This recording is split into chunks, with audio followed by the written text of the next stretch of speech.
Bill Heine, and I'm here to talk about what he was talking about. He said, you will not fight to save something that you don't love. So I'm here to talk about something we all love, and that's gardening. And it's a particular kind of gardening that I want to get across, and it's guerrilla gardening.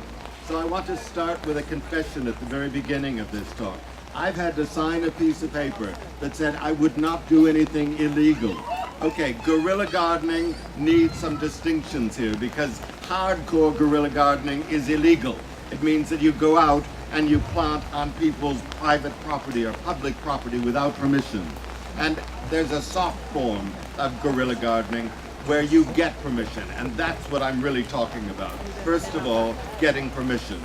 But what is guerrilla gardening? It's something that's been around for 360 years. It started with the diggers, and they were fighting against these kinds of draconian land ownership laws, and they wanted to plant vegetables on public property in times of sky-high food prices.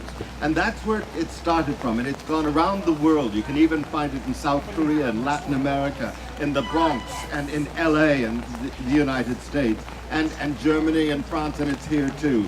And it's here in Oxford. You already have an incredible edible Oxford group that goes out and actually puts into practice what they believe, and that's using these beautiful spaces that we have. Well, let's talk about some of the spaces and why we shouldn't leave this up to the city council. Because the city council actually told some people who lived in London Place that if they wanted to plant around the verges of their particular road, that would be fine, that would be permissible. They did it.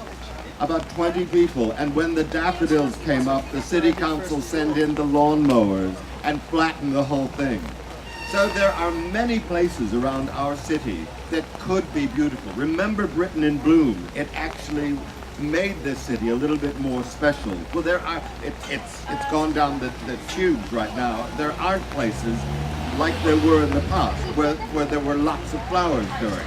So we can reclaim those particular roundabouts. And they can be very small roundabouts too. I'm thinking at the top of Divinity Road. There's a very small roundabout there. Near Old Road. That could be used. If you come down Headington Hill, there just at the park, at the bottom of Headington Hill, right near the plane, there are lots of different raised flower beds. And those could be used too. Now, how are you going to do all this? Well, guerrilla gardeners use lots of different opportunities, like explosive eggs and green grenades and seed bombs.